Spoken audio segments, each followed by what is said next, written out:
हरे कृष्णा। श्रील प्रभुपाद की जय हो। आज है जया एकादशी और जया एकादशी की बहुत बहुत शुभकामनाएं सभी भक्तों को। तो आज हम सुनने जा रहे हैं जया एकादशी की कथा। श्रील प्रभुपाद की जय हो। आइए कथा का श्रवण करते हैं। हरे कृष्णा।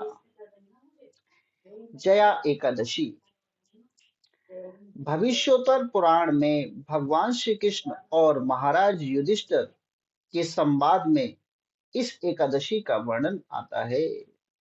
युधिष्ठिर महाराज ने पूछा, हे जनार्दन, माघ मास के शुक्ल पक्ष की एकादशी का क्या संबोधन है? तो ये जो एकादशी, जो जया एकादशी आती है, वो माघ मास के शुक्ल पक्ष में एकादशी आती है। यह व्रत कैसे करें? जिस देवता की और किस देवता की पूजा करनी चाहिए? तो हमारी भी यही इच्छा होनी चाहिए कि भाई एकादशी तो है, किसकी पूजा करें, है ना? तो किसकी पूजा करनी चाहिए? भगवान श्री कृष्ण ने उत्तर दिया, राजेंद्र सुनो, माघ मास के शुक्ल पक्ष की एकादशी को जया एकादशी कहते हैं। यह पापों का हरण करके मोक्ष देने वाली यह उत्तम तिथि है। तो एकादशी का मतलब क्या है? हमें पापों का हरण करके मोक्ष प्रदान करती है ना? पाप तो हो जाते हैं, अनजाने में हो जाते हैं, उसका क्या होता है, हरण कर लेते हैं। तो ये भी बहुत अच्छा है कि एकादशी रखना चाहिए।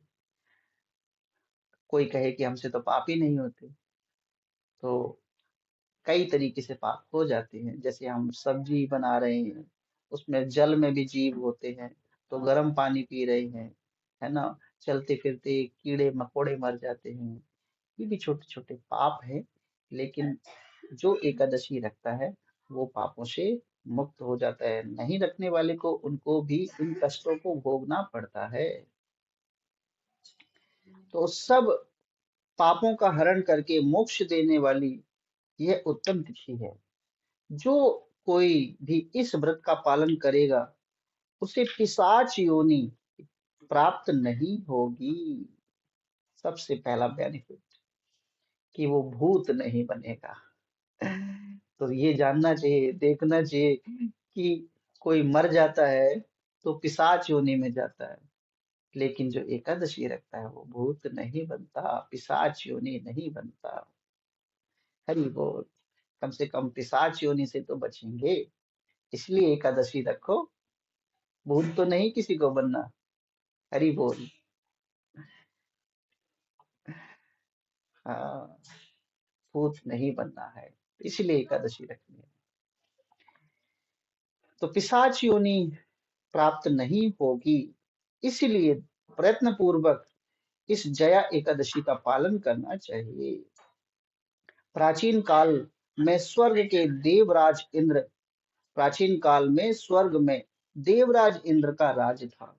देवगण अप्सराओं के साथ परिजात वृक्ष से शोभित नंदन वन में विहार कर रहे थे। तो क्या है, देवराज इंद्र देवगण अप्सराओं के साथ परिजात वृक्ष से सुशोभित नंदन वन में विहार कर रहे थे। 50 करोड़ गंधर्वों के नायक, देखिए, 50 करोड़ गंधर्वों के नायक देवराज इंद्र ने अपनी इच्छा से वन में विहार करते हुए नृत्य का आयोजन किया। गंधर्वों के प्रमुख पुष्पदंत और चित्रसेन और उसका पुत्र, ये तीन थे। तो देवराज इंद्र के पास कितने गंधर्व हैं, है ना? कितना ऐश्वर्य है उनका कि उनके पास इतनी विशाल गंधर्व मात्रा है, 50 करोड़। चित्रसेन की पत्नी का नाम चित्रसेन की पत्नी का नाम मालिनी था। मालिनी और चित्रसेन की कन्या पुष्पवंती थी। पुष्पदंत गंधर्वों का पुत्र मूल्यवान था। पुष्पदंत गंधर्वों का पुत्र मूल्यवान था। मूल्यवान पुष्पवंती के सौंदर्य पर मोहित हो गया। देखिए, तो यहाँ पे क्या है, पुष्पदंत गंधर्वों का पुत्र है, मूल्यवान, और मूल्यवान जो है पुष्पवंती के सौंदर्य पर मोहित हो गया। ये दोनों भी इंद्र को की प्रसन्नता के लिए नृत्य करने आए थे। उस दिन, जिस दिन देवराज इंद्र ने नृत्य का आयोजन किया था, तो ये भी दोनों नृत्य करने आए थे। यह दोनों भी अन्य अप्सराओं के साथ आनंद का गायन कर रहे थे, किंतु एक दूसरे पर अनुराग दृष्टि के कारण वे मोहित हो गए और उनका मन विचलित हो गया। इससे वे शुद्ध गायन नहीं कर सके। तो जब कोई, है ना, किसी के प्रेम में मोहित हो जाता है, तो वो कहते हैं ना कि मन नहीं लगता, तो वो वही हाल हो गया। जो करने आए थे वो नहीं सही तरीके से कर पा रहे थे, तो विचलित हो गए। कभी ताल गलत तो कभी गायन रुक जाता, है ना, कभी ताल तो गलत हो जाती, तो कभी गायन रुक जाता। इस बात से क्रोधित और अपमानित होकर इंद्र ने श्राप दिया, आप दोनों पतित हैं, मूर्ख हैं, तुम्हारा धिक्कार हो। मेरी आज्ञा भंग करने के फलस्वरूप आप पति पत्नी के रूप में पिशाच योनि में जन्म लेंगे। तो देखिए, इंद्र ने श्राप दे दिया कि आपने जो कर्म करना था वो कर्म नहीं किया, आप कहाँ, आपका ध्यान सही नहीं है। तो व्यक्ति को ध्यान देना चाहिए कि जब कोई भी कर्म करे तो बड़ा सावधानी से करना चाहिए, उसमें वो भटकना नहीं चाहिए। तो यहाँ पर भी, है ना, मूल्यवान और पुष्पवंती दोनों भूल गए कि क्या करने आए थे, और यहाँ पे इंद्र ने उनको क्या दे दिया, अभिशाप दे दिया कि आप क्या बने, पिशाच बन जाएं। पिशाच मतलब भूत बन जाएं, पिशाच योनियों में श्राप दे दिया। इंद्र ऐसा श्राप मिलते ही दोनों बहुत दुखी हुए। इंद्र से ऐसा श्राप जैसे मिला तो दुखी हुआ। मूल्यवान और पुष्पवंती, याद है ना, सभी को याद भी रहना चाहिए, मूल्यवान और पुष्पवंती हिमालय में जाकर पिशाच योनि को प्राप्त करके भयंकर दुख भोगते रहे। अब पिशाच योनि कहाँ जाती है, ऐसे स्थान पर भटकती रहती है ना। पिशाच नहीं बनना चाहिए। पिशाच सबसे अधिक कौन बनते हैं, जो आत्महत्या करते हैं, जो अपने शरीर, भगवान का अद्भुत जो शरीर है उसको खुद ही अपने शरीर को क्या कर देते हैं, मार देते हैं, वो योनि पिशाच बनती है। तो पिशाच योनि में बहुत भटकना पड़ता है, बहुत भटकना पड़ता है। लेकिन ये जो पिशाच बने, ये हिमालय में जाकर पिशाच योनि को प्राप्त होकर भयंकर दुख भोग रहे थे, कष्ट भोग रहे थे। शारीरिक पताक से प्राप्त हुए इस योनि से पीड़ित वे पर्वत की गुफा में भ्रमण कर रहे थे।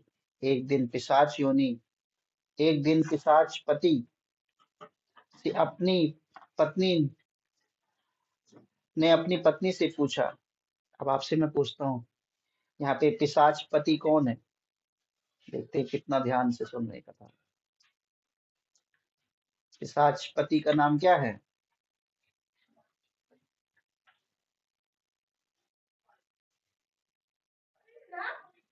जी माता श्री, हरि बोल।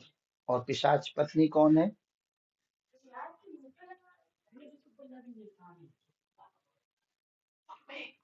पुष्पवंती। जी माता जी, देखिए, ध्यान देना, कथा को बड़ा ध्यान से सुनना चाहिए। तो यहाँ पर एक दिन पिशाच पति ने अपनी पत्नी से पूछा, हमने ऐसा कौन सा पाप किया है जिसके लिए हमें ये योनि मिली है? नरक यातनाएं तो दुखदायी हैं, पर पिशाच योनि में भी दुख बहुत भयंकर है।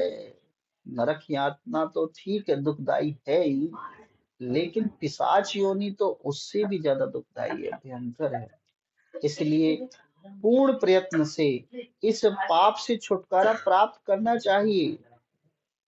अब जैसे यही तो है कि मान लो व्यक्ति कष्ट पा रहा है, तो उसमें क्या आएगा कि हाँ, अब तो मैं ऐसा कुछ करूं जिससे मेरे कष्ट का हरण हो जाए। तो यहाँ पर पूर्ण प्रयत्न से इस पाप को से छुटकारा प्राप्त करना चाहिए। दोनों चिंता में मग्न थे, किंतु भगवान की कृपा से उन्हें माघ महीने की एकादशी तिथि प्राप्त हुई। जया नाम से प्रसिद्ध यह तिथि सब तिथियों में उत्तम है। इस तिथि को उन्होंने अन्न ग्रहण नहीं किया, जल ग्रहण नहीं किया, किसी किसी जीव की हत्या भी नहीं की और कोई फल भी नहीं खाया। दुख से व्याकुल सूर्यास्त तक वे बरगद के वृक्ष के नीचे बैठे रहे। भया- भयानक रात उनके सामने उपस्थित हुई और उन्हें निंदा तक नहीं आई। तो देखिए, हो जाता है ना कि एकादशी के दिन, है ना, अन्न नहीं लेना चाहिए और भजन करना चाहिए, रात्रि में ज्यादा सोना नहीं चाहिए। भक्त लोग कभी कभी क्या होता है कि दिन में भी सो जाते हैं एकादशी में। तो वो एकादशी में दिन में सोना क्या होता है कि जैसे अ, एकादशी को तोड़ना हो गया, अन्न खंडित करना हो गया। तो इस प्रकार जो है, दिन एकादशी के दिन सोना नहीं चाहिए, बल्कि रात्रि में भी नहीं सोना चाहिए, कीर्तन करना चाहिए। यहाँ पर तो इतना लिखा है, लेकिन इन्होंने क्या किया, इनको भयानक रात्रि और फिर उनको नींद भी नहीं आई। कौन से भी और नींद भी नहीं आई, कौन से भी प्रकार के सुख का काम सुख भी उन्होंने नहीं भोगा। उन्होंने किसी प्रकार के सुख को नहीं भोगा। एकादशी के दिन संसारी सुख को त्याग देना चाहिए, सारे सुखों को त्यागना चाहिए, ए टू जेड। तो इन्होंने भी क्या किया, कोई सा भी सुख नहीं भोगा। रात्र समाप्त होकर सूर्यास्त हुआ, द्वादशी का दिन निकला। उनसे जया एकादशी के व्रत का पालन हुआ। देखिए, अनजाने में ही हो गया। जब अनजाने में कोई चीज हो जाती है तो भगवान के कितनी कृपा करते हैं, और कोई जानकर कोई इस प्रकार का व्रत रखे तो भगवान की कितनी कृपा होगी। उन्होंने रात भर जागरण किया। व्रत के प्रभाव से भगवान विष्णु की शक्ति के कारण दोनों इन योनियों से मुक्त होकर अपने पूर्ण रूप को प्राप्त किया। देखिए, हरि बोल।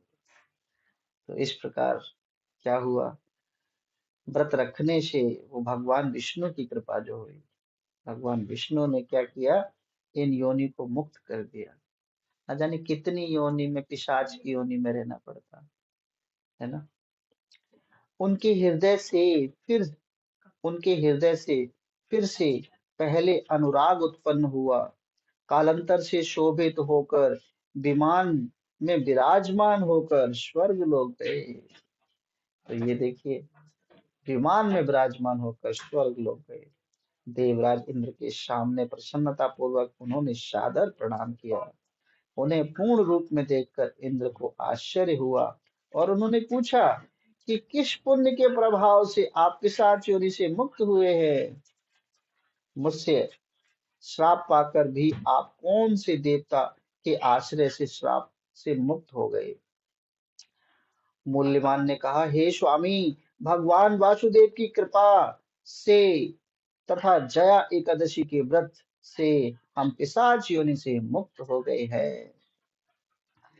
वासुदेव जिस पर कृपा करे तो कोई कष्टों को भोग सकता है, और जो वासुदेव को भूलता है वो कष्ट पाता है। तो यहाँ पर एकादशी इसलिए रखनी चाहिए कि कहीं हम पिशाच ना बन जाएं, है ना। कृष्ण की कृपा सब पर बनी रहे। मूल्यवान ने कहा, हे स्वामी, भगवान वासुदेव की कृपा से तथा जया एकादशी के व्रत से हम पिशाच योनि से मुक्त हुए हैं। देवराज इंद्र ने कहा, आप दोनों सुधा पान कीजिए, और जो लोग भगवान वासुदेव की शरण लेते हैं और एकादशी का पालन करते हैं वे हमें भी पूजनीय हैं। भगवान श्री कृष्ण ने कहा, हे राजन, इसलिए एकादशी का व्रत करना चाहिए। हे निपुश्रेष्ठ, जया एकादशी ब्रह्म हत्या के पातक को भी मुक्त करती है। जिसने जया एकादशी का व्रत का पालन किया हो, उसने सभी प्रकार का दान, देखिए, जिसने जया एकादशी का पालन किया, उसने सभी प्रकार का दान, यज्ञों का अनुष्ठान करने जैसा है। इसकी महिमा पढ़ने और सुनने से अग्नि पोस्ट यज्ञ का फल भी मिलता है। मात्र कथा को सुनने से भी पूरा फल मिलता है। तो इस प्रकार जो है जया एकादशी बहुत ही पवित्र पावन एकादशी है। जिस प्रकार, है ना, मूल्यवान और पुष्पवंती को जो फल, मतलब इतना सुंदर फल प्राप्त हुआ, भगवान की कृपा प्राप्त हुई, और इस प्रकार ये एकादशी का फल हमें भी प्राप्त हो, ऐसी शुभकामना के साथ हरे कृष्णा। श्रील प्रभुपाद की जय हो।